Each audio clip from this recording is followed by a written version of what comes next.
There is breaking news to bring you this new. Mayor Adams entered a plea of not guilty to those federal corruption charges. Let's go live to Jennifer Bisram outside court. Jennifer? Hi, Cindy and Mary. Mayor Eric Adams did plead not guilty to those federal corruption charges just a short time ago.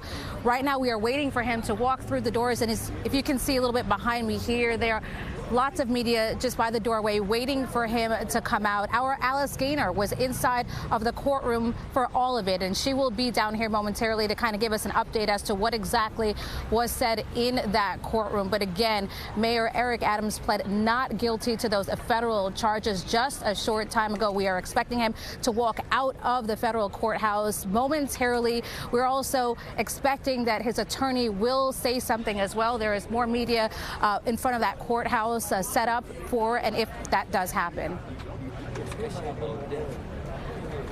Jennifer, thank you so much. And we do have political reporter Marcia Kramer analyzing this. You did look through that multi-page indictment, 57 pages, and much of it had centered around luxury travel. That's what really the basis of it was, and really was spotlighted by the U.S. Attorney's Office. What did you pick out of that you think is essential to this case? Well, I think there are two things that are essential. One has to do with whether or not foreign governments were actually making a contribution to his mayoral campaign, because that's an absolute no-no. Foreign money is not allowed to be involved in a New York campaign. So that's number one. And the indictment charges that he got $10 million worth of matching funds, because, you know, in New York City, there's an 8-to-1 match. So for every dollar you raise, you get $8 in city funds. So they're going to try to make that case that he illegally got $10 million in city funds for his campaign.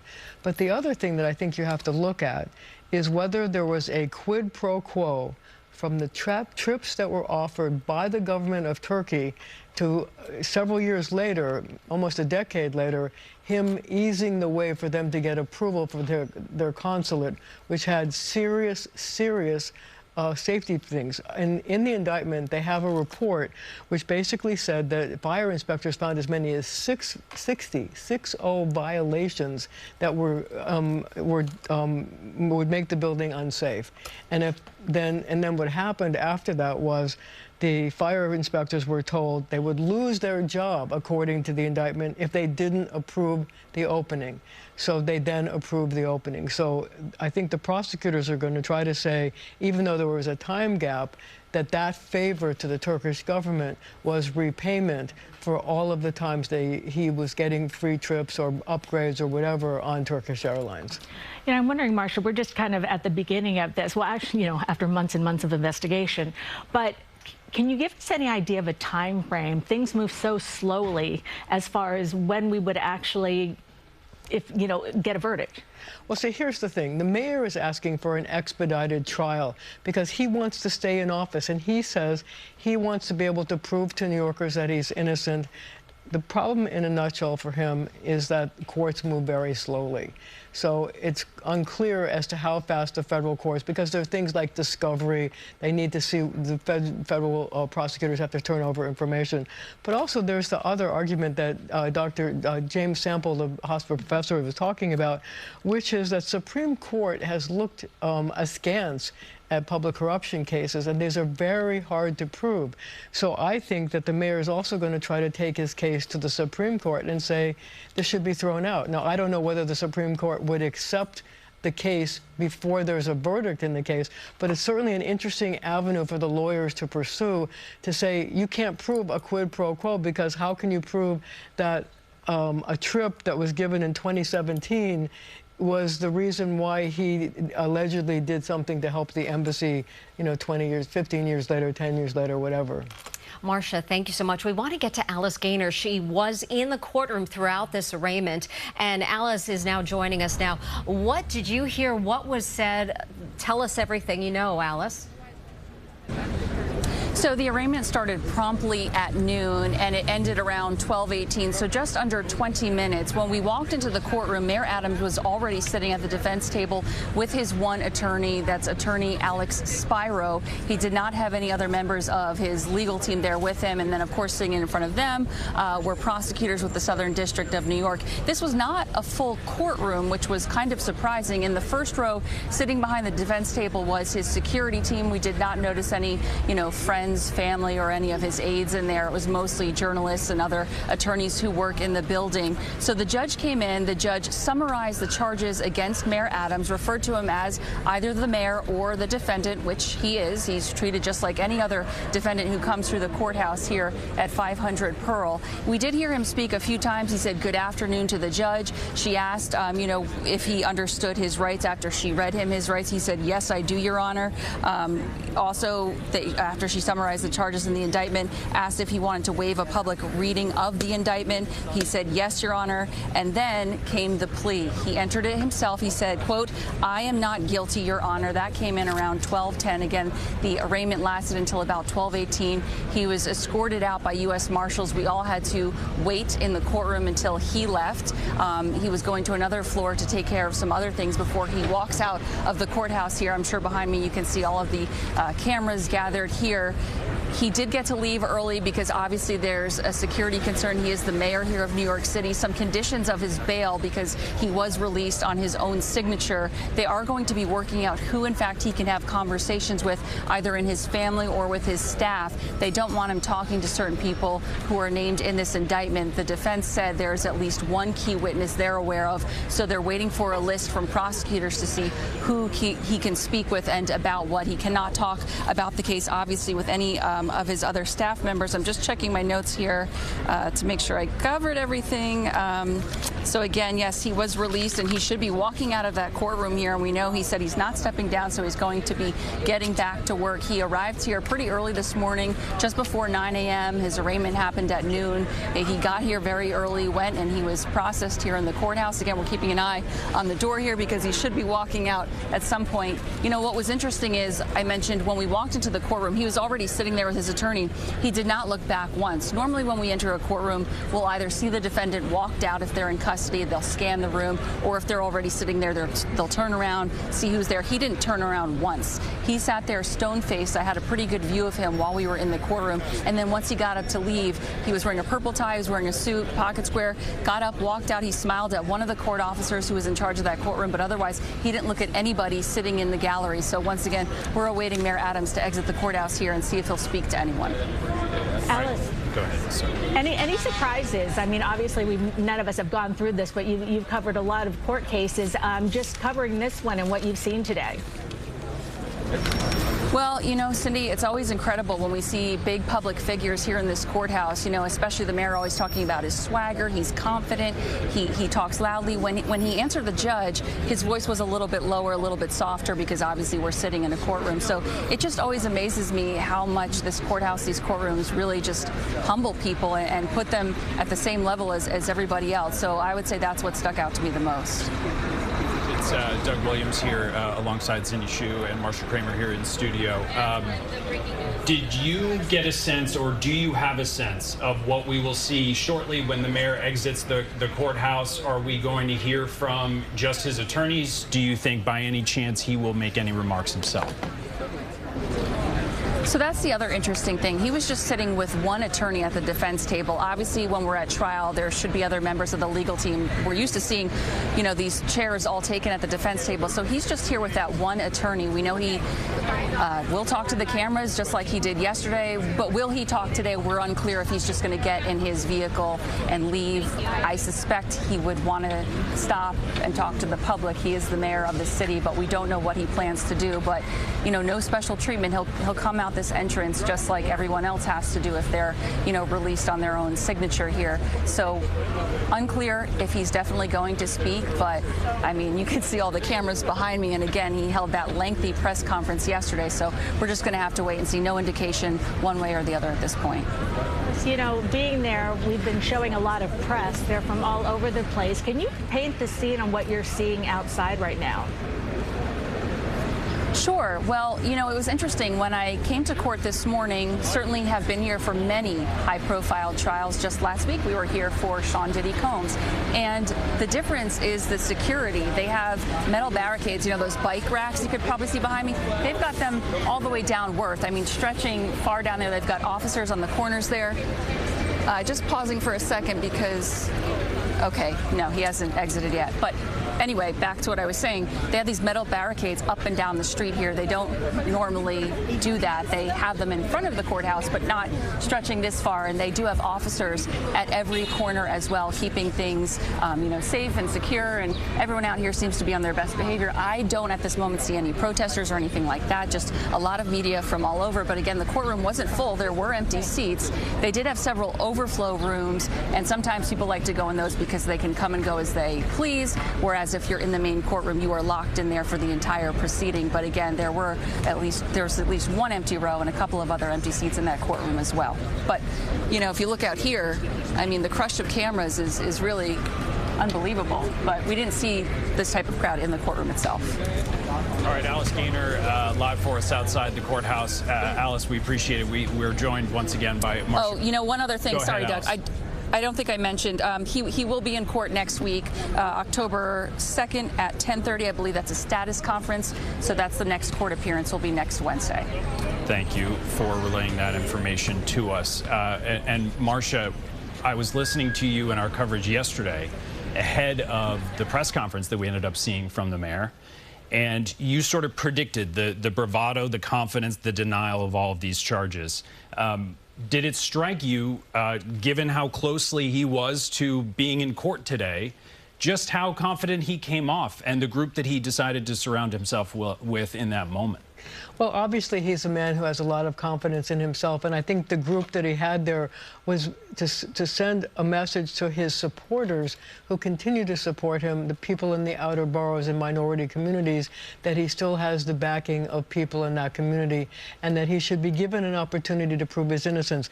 But I was listening to Alice today, and she talked about how his voice was lower in the court, and what I was thinking about was this. He's a former police captain. He's a former law enforcement person. Before he went into the courtroom, the procedure would be to go through the criminal process. You have to be fingerprinted.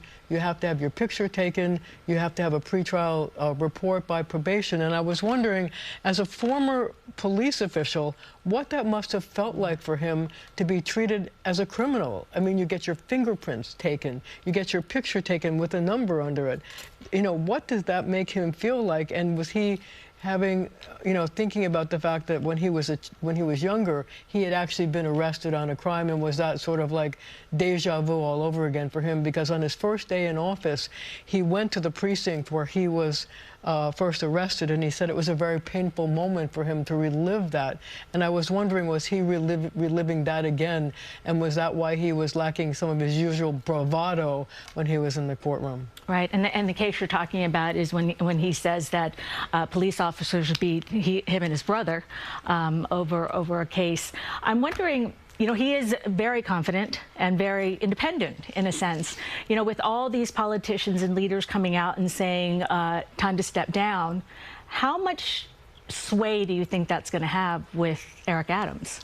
I think it remains to be seen. I think he has to, I mean, as Michael Mulgrew, the head of the teachers union, told me just a little while ago, I was interviewing him for my Sunday show, he says that the mayor has to look into his heart and decide whether, and put his ego aside, and decide whether he can run the city and be the person he wanted to be for the voters of New York with all this going on. I mean, there are big issues. I mean, can he find people to join his administration, to do the big jobs, be the health commissioner, the corporation counsel, his own counsel?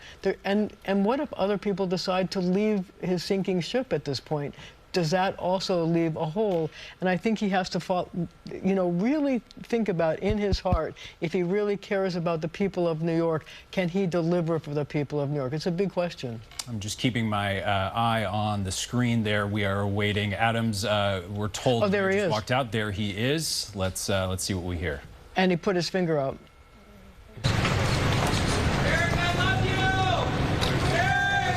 Mayor entered a plea of not guilty.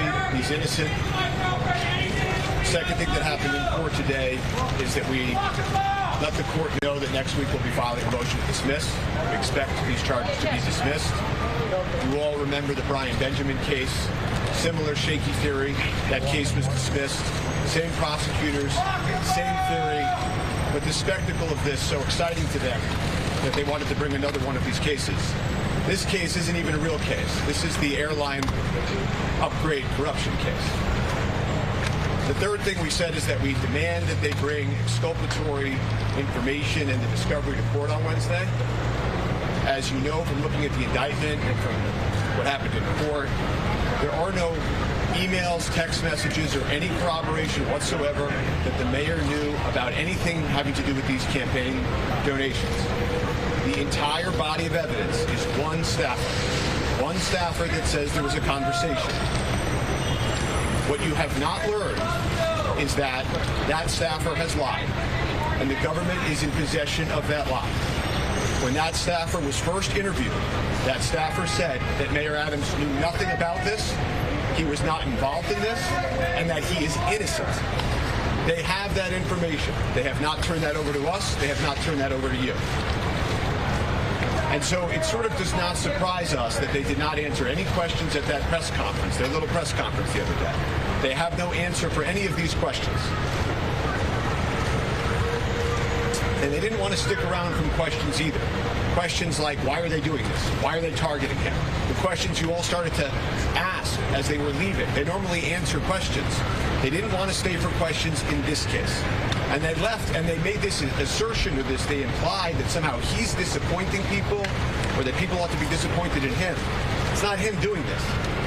It's the government, the other government, that everybody should be disappointed in, bringing this case against the sitting mayor. I don't have anything further today, and thank you all. All right, so we've been listening to Mayor Adams' lawyer, and Adams decided not to talk. Marcia, your reaction? Well, I'm not surprised about that, because he said all along that he was going to let his lawyers handle the legal part of it, and he was going to handle running the city. But I'd like to talk to you about the two things that he said. He said, first of all, they're going to file a motion to dismiss based on a case that was brought against the then Lieutenant Governor Brian Benjamin. Much of that case, which had to do with campaign finance laws, was ultimately dismissed pre-trial before it got to trial. So they may think that they have a case for getting it dismissed before it even gets to trial. Secondly, he's asking for exculpatory information. Now, I don't know all the exculpatory information that they have or that they have found out, but I do know that apparently the mayor sent texts to his campaign people saying, make sure you understand no foreign money involved.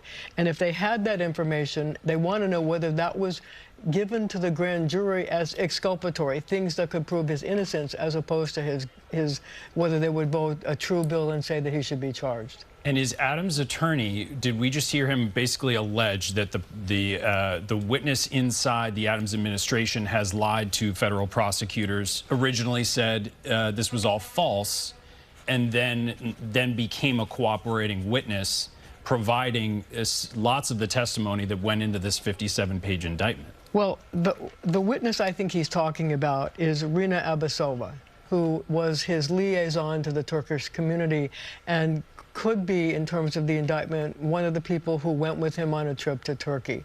And there was testimony that it turns out that when she was being interviewed by the federal prosecutors, at one point she excused herself to go to the ladies' room, where she deleted some of her apps, that was the secret apps where she was communicating with members of the administration. So they would want to know if that information has happened as well. But I think that they were referring to Rina Abasova, and if they can prove that she testified two ways, that may be exculpatory information that could help them get the case dismissed. Marcia, thank you. We want to head out to federal court right now. Alice Gaynor joins us after being inside the courtroom. Alice? Well, I know Marcia mentioned, and you all saw, that Mayor Adams just motioned with his hand. He did not speak just now. Only his attorney, Alex Spiro, spoke. But we did hear him speak in the courtroom when he was asked to enter his plea. He entered it himself. He said, "I am not guilty, Your Honor."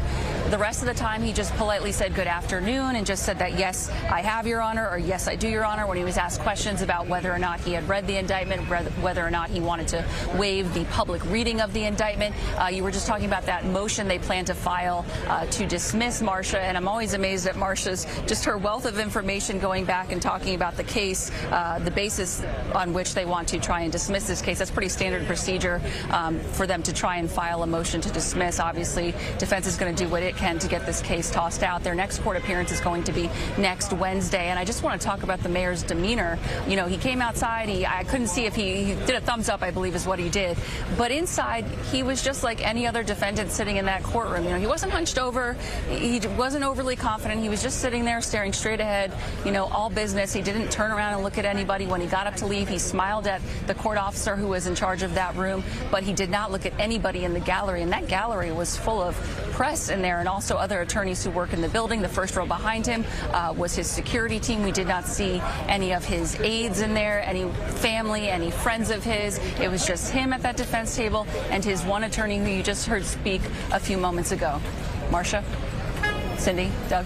Alice Gaynor, thank you so much outside federal court. Appreciate it.